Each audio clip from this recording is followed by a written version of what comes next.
कैसे हैं साथियों। एक बार फिर से मैं जितेंद्र कुमार हरिकेश्वर सर के साथ एक नए विषय को लेकर के राजद के जो अभी वर्तमान में एक एमएलसी है रामबली सिंह चंद्रवंशी, उनके खिलाफ राजद ने उनकी सदस्यता रद्द करने के लिए विधान परिषद के चेयरमैन के समक्ष नोटिस दिया है। सर से जानते हैं क्या कारण है, क्यों किया है। सर, ऐसा क्या कारण है कि रामबली सिंह चंद्रवंशी जी को सदस्यता खत्म करने के लिए राजद ने, क्या वो समाज के लिए कुछ उल्टा पुल्टा या पार्टी विरोधी गतिविधि में शामिल थे? देखिए, ऐसा है कि विगत दिनों जैसे जब कर्पूरी जी 79 में जो पिछड़ों को ओबीसी का जो रिजर्वेशन लागू किए थे तो उन्होंने वर्गीकरण किया था पिछड़ों को दो भाग में, एनेक्सर 1 और एनेक्सर 2।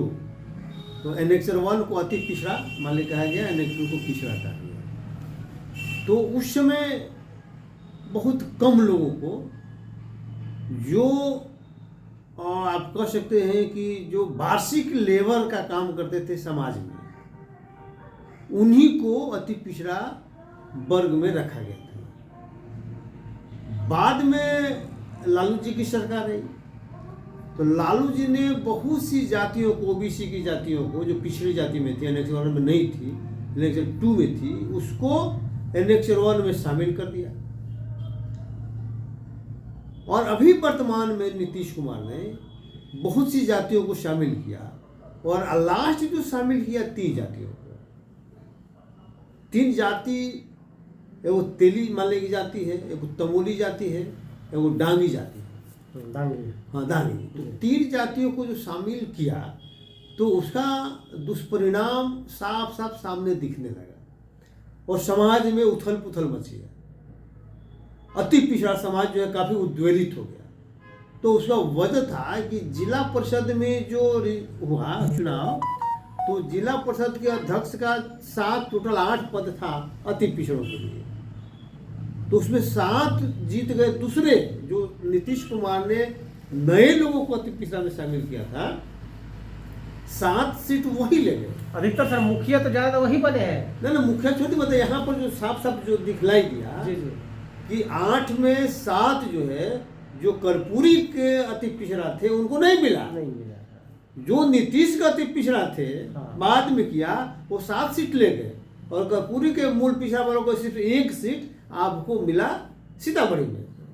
उसी तरह से नगर निकाय चुनाव में भी यही हुआ।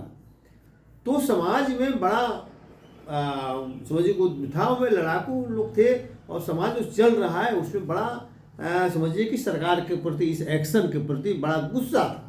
ये मामला सुप्रीम कोर्ट में भी चल रहा है और उसी गुस्सा को, पब्लिक के गुस्सा को सार्वजनिक मान्य करने का काम चंद्रवंशी ने, ये चूंकि एमएलसी थे, राजद के एमएलसी थे, तो उन्होंने उसके खिलाफ लोगों को आवाज देने का काम उन्होंने किया।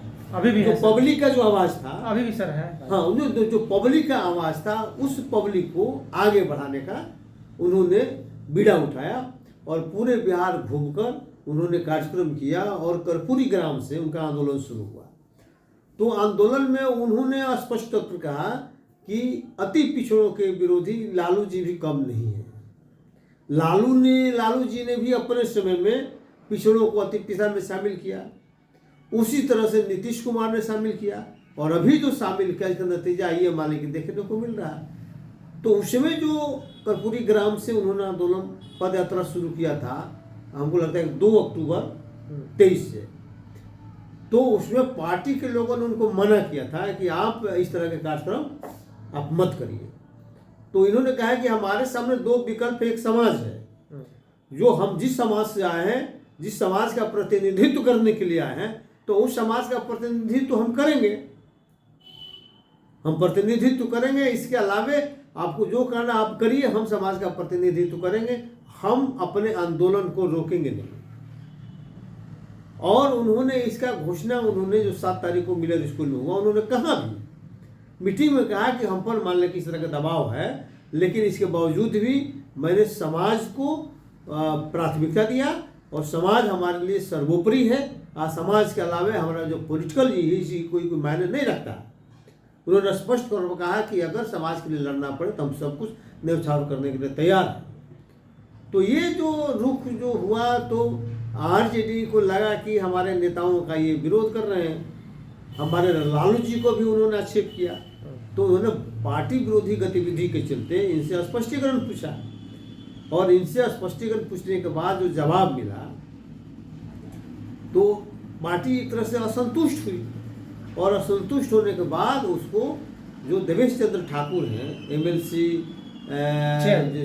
चेयरमैन सभापति हैं, तो उनको भेज दिया और वहाँ पर सुनवाई भी शुरू हो गई।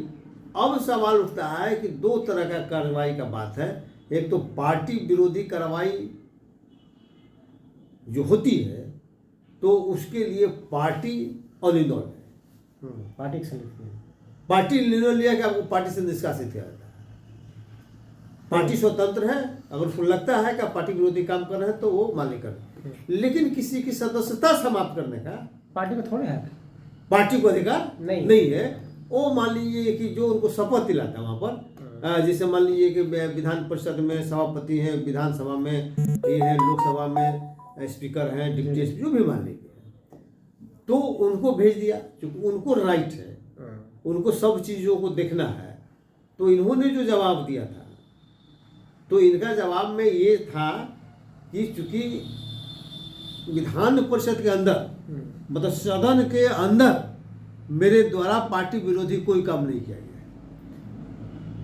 पार्टी के किसी भी व्हीप का उल्लंघन मेरे द्वारा नहीं किया गया, इसलिए इस पर जो कार्रवाई जो सदस्यता समाप्त करने का जो बात हो रही है इस पर लागू ही नहीं होता है। और इसी पर मान लीजिए कि कार्यक्रम हुआ तो कल है आज पेपर में हमने भी देखा कि देवेश चंद्र ठाकुर ने वहाँ पहला कार्रवाई शुरू किया, तो उसने बुलाया जो सरकार की तरफ, सरकार ने कही जो पार्टी की तरफ से जो वकील थे वाईवी गिरी को बुलाया गया, वाईवी गिरी ने बहस किया और बहस में उनको कहा कि नहीं आप कार्रवाई आप करिए, इनको सदस्यता खत्म करिए। इन्होंने अनुरोध किया, अपना जो पक्ष रख के अनुरोध किया। अब इन्होंने समय मांग लिया कि भाई हम अपना बहस के बाद में कराएंगे, तो उन्होंने डेट दिया, तो आगे में शायद 16 तारीख को शायद डेट है, तो ये अपने वकील को रख वहाँ बहस कराएंगे, देखते हैं होता है क्या। लेकिन ये तो कानूनी पहलू हुआ।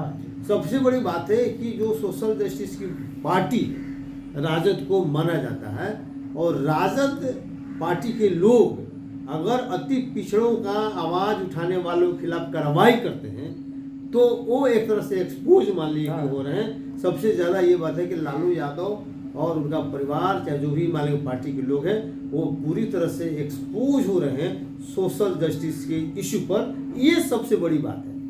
कार्रवाई तो मान लीजिए कि विधिवत जो कार्रवाई होना है वो होगा, अगर मान लीजिए क्या अलाउ करता है नहीं करता वो अलग मैटर हुआ, लेकिन पब्लिक में ये मैसेज चला गया है कि लालू यादव सोशल जस्टिस के पुरोधा नहीं है, अति पिछड़ों के विरोधी हैं, और अति पिछड़ों के जो आवाज़ उठा रहा है, आवाज़ उठाने वालों के खिलाफ मान लीजिए कि जो है ये मान लीजिए कार्रवाई करने के लिए अग्रसर है। तो ऐसी परिस्थिति में अति पिछड़ों को और भी अधिक जागरूक होने की जरूरत है, सोचने की जरूरत है, दलितों को भी सोचने की जरूरत है कि भाई आपका हित ऐसी कौन है।